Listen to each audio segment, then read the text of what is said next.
Olá, seja bem-vindo a mais uma entrevista aqui do Tempo e Dinheiro, hoje para falar sobre as barreiras, imposições feitas pelo Bloco Europeu a partir de 2025 para a agricultura, para a pecuária e, sobretudo, para a soja produzida aqui no Brasil a partir de uma lei de 2020. Para tanto, nós vamos conversar com o presidente da ProSoja Brasil, que já está conosco, direto de Tocantins, conosco, Porto Nacional, Maurício Buffon, a quem agradeço a participação. Presidente, prazer em tê-lo aqui no Tempo e Dinheiro.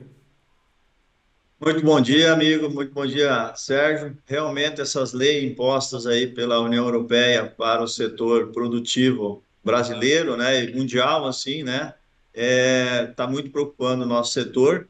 Nós acreditamos aí que a gente teve na Europa semana passada inteira conversando com o Bloco Europeu lá e nós vamos ter aí, com certeza, muitos problemas pela frente, inclusive nessa questão de preço de produto, né? Eles impõem que a soja produzida a partir de 2020 em área desmatada, mesmo legalmente, eles não querem comprar esse produto. Então, temos aí um desafio enorme aí para poder achar uma saída para isso aí e continuar produzindo aqui no Brasil.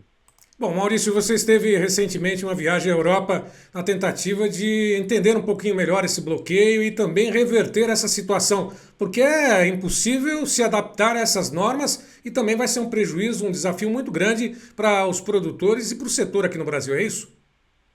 Exatamente. Quando a gente buscar pelo lado financeiro, o prejuízo é muito grande. Para nós aqui, produtores, né? A Europa, eles continuam com a questão que eles querem separar o produto, uma segregação de produto, né? Nós sabemos como é que é a nossa logística aqui no Brasil, que nós não temos essa janela de armazém, silos, enfim, até chegar no navio, até chegar a eles. E, por outro lado, o setor deles lá também, o consumidor deles lá de carne, de leite, né, o que eles produzem à base de soja, lá também vai pagar mais caro, por isso se vir acontecer. No nosso ponto de vista, é quase impossível separar esses produtos, né, até porque o produtor está trabalhando aqui dentro da legalidade aqui no Brasil, né, não tem nada de área desmatada ilegal, e é muito grande, nós precisaríamos um tempo muito grande para falar de tudo, porque é a questão do desmatamento, a questão fiscal e a questão trabalhista. Então, eles estão impondo ao resto do mundo uma série de normas que, por nós, não é direito de outros países, né? É soberania nacional isso, né? Então, mas enfim, é o que nós falamos, a gente teve na Europa, teve tentando buscar, conversar, abrir conversa lá para entender. Nesse primeiro momento, eles estão buscando um adiamento para entrar em vigor dessa lei por 6 meses.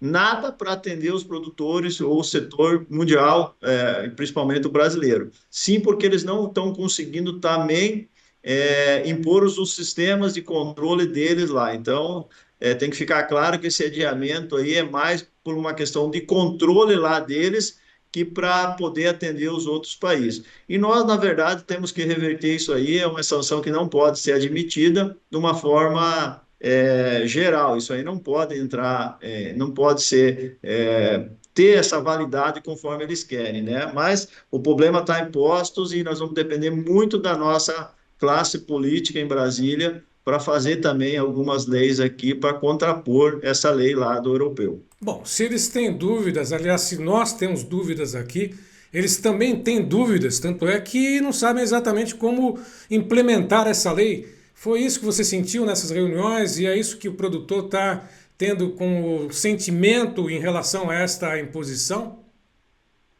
Exatamente, Sérgio.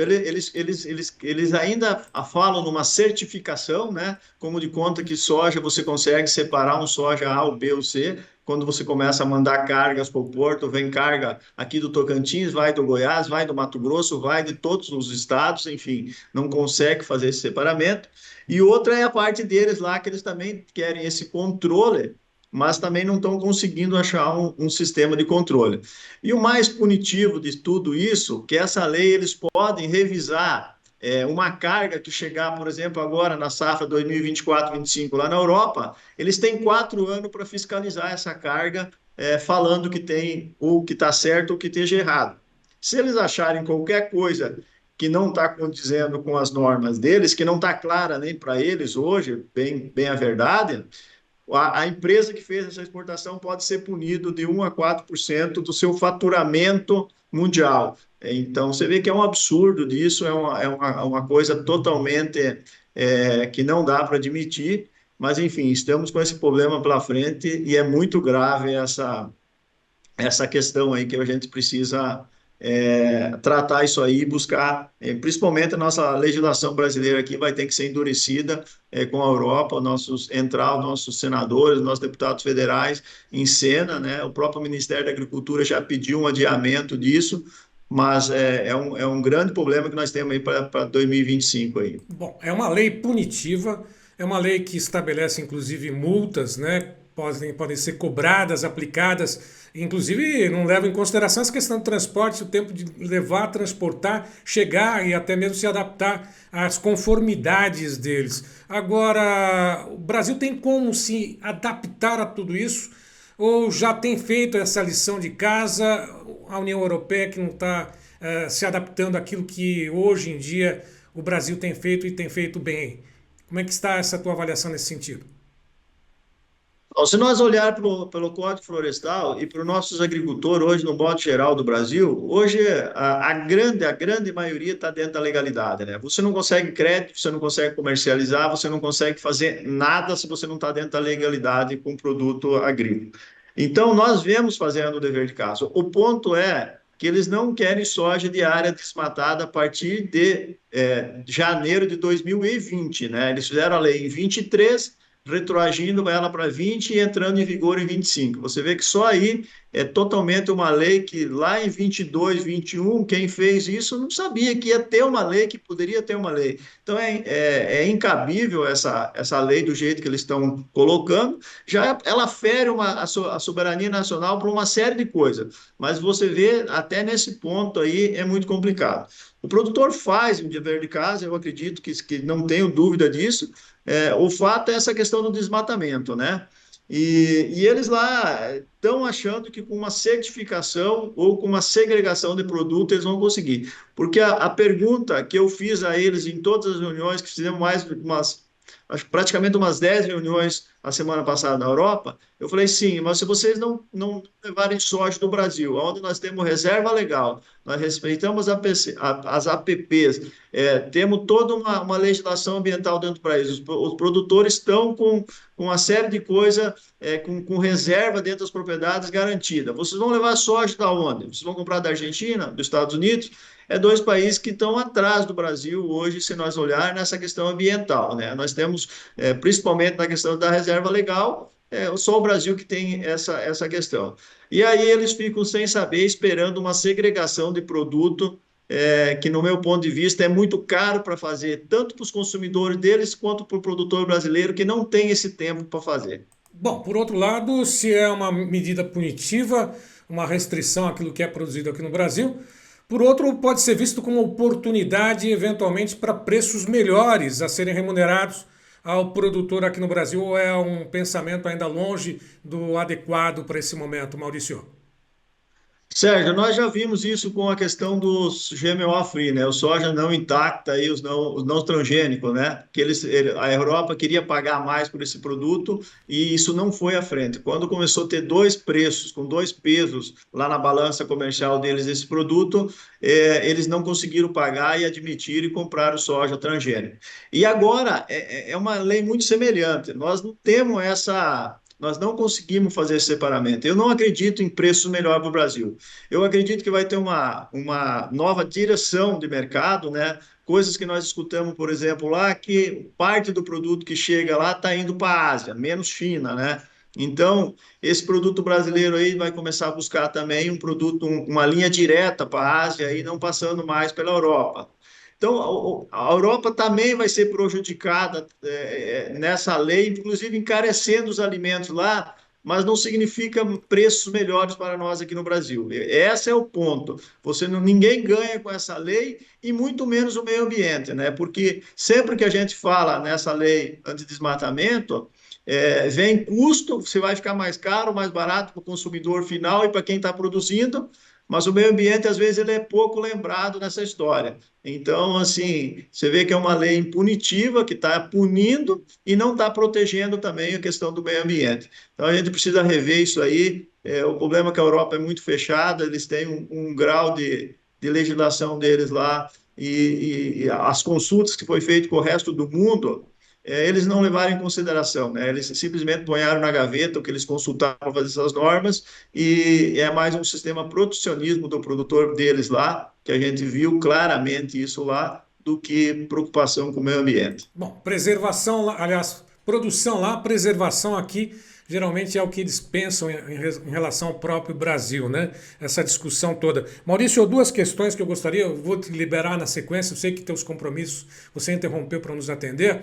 Essas questões punitivas que a gente tem acompanhado, inclusive, depois desses episódios climáticos com os incêndios em boa parte do país, e decretos foram baixados, inclusive, por orientação do Ministério do Meio Ambiente, na punição, multas e até mesmo a possibilidade de uma expropriação de terras que eventualmente possam ter sido incendiadas, passaram por fogo, enfim, nesse episódio que a gente acompanhou agora. Essas medidas são severas demais, as multas serão aplicadas sem critérios. Como é que a ProSoja, inclusive, Brasil, né, tem visto essa questão toda do meio ambiente, essas multas e até mesmo o confisco, não digo anunciado, mas insinuado a respeito dessa situação? Nós temos hoje diante de um problema muito sério. Esses fogos não foram provocados por produtores, pelo contrário, eu acredito que hoje quem mais apagou fogo, eu tenho exemplo meu, claro, na minha propriedade, alguns pedaços pegaram fogo, nós tivemos que apagar, graças a Deus não foram muito grandes, mas em geral, o Brasil inteiro está com esse problema. O produtor apagando fogo e aí ainda vai ter que ser punido por uma questão que por terceiro vem fazendo essa questão. O fato que a gente está trabalhando, a nossa trincheira hoje é a FPA, né, o IPA, o FPA lá em Brasília, a gente está trabalhando. Esses decretos que o governo colocou foi muito punitivo e sem conhecer a realidade, ou até conhecendo a realidade e aproveitando uma situação para punir o produtor, né? O governo federal tem essa questão aí da lei com os produtores, mas nós temos que pegar e fazer o dever de casa. É montar, o produtor tem que se prevenir com boletim de ocorrência, fazer todo esse sistema, e pela outra ponta, vamos levar, né? Já temos fazendo algumas reuniões e montando essa trincheira para poder o produtor não ser tão punido, né? Punido ele já está porque está queimando as áreas aí, é um prejuízo imenso para o produtor. Mas nessa questão aí, o governo federal está realmente invertendo os valores com o produtor e o que está acontecendo ao campo. É inimaginável que o produtor vá colocar fogo na própria propriedade, na palhada que é necessário para produzir, né? Tanto tempo, né? Tantos anos para poder manter aquela qualidade do solo para produzir mais e melhor. Né? É inimaginável que alguém pense que o próprio produtor tenha feito ou faça esse tipo de situação. Alguns comentaram, Maurício, de que um boletim de ocorrência seria uma medida de autoculpa ou de autodeclaração de culpa. Você vê dessa forma também ou não? É o que nós temos hoje em mãos, né? É fazer e até colocar testemunhas, né? Porque a lei tem que ser respeitada nesse país, né? E o produtor não foi ele que colocou o fogo, né? A gente está na ofensiva aí de reuniões para poder achar a melhor a saída, mas realmente é um problema aí que a gente vai enfrentar e espero que o Ministério da Agricultura olhe para isso também, né, junto aí com todas as comissões da área agrícola e intervir junto com o governo, que não é o produtor que está fazendo. Esse pedido a gente está fazendo, a própria FPA, a gente está em conversa lá com o presidente Pedro Lupion para a gente buscar amparar o produtor aí nesse momento difícil. Bom, só rapidamente, né, eu gostaria que você repassasse essa questão toda da moratória da soja e, lógico, essa questão do marco temporal, por gentileza. O marco temporal, né? Teve novas agora também, né? A moratória é um problema sério, né? Porque essa moratória vem lá de 2008, punindo os produtores também em 2008. Realmente nós temos aí muitos desafios pela frente, né? O Marco Temporal agora teve esse acordo aí que tiveram aí com uma área indígena lá no Mato Grosso do Sul. A gente não sabe mais detalhe disso ainda, como é que tá. Foi muito recente, mas enfim, o governo começa a ter que pagar pelas áreas que está sendo usado por indígenas ou por quem for que seja, né? Eu acho que até aí, se ele pagar, o governo federal para desapropriar ou para assentar alguém em cima, aí é uma questão de negociação. Nem todo mundo quer, mas já aí começa a minimizar um pouco os problemas. O que não poderia estar acontecendo é simplesmente pegar as áreas de produtores ou de quem for, ou área agrícola ou até urbana, e passar para o outro sem reembolsar nenhum valor a essas famílias que estão aí, muitos há 100 anos, até né, centenários em cima dessas áreas. Realmente, Sérgio, nós temos aí um momento muito difícil, precisamos unir aí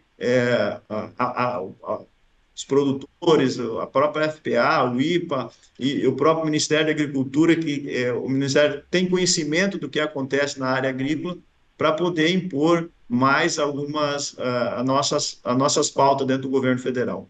Bom, você deixa o recado final para não só o produtor aí do estado de Tocantins, mas como presidente da ProSoja Brasil, qual o recado que deixa para todos os produtores que estão nos acompanhando agora?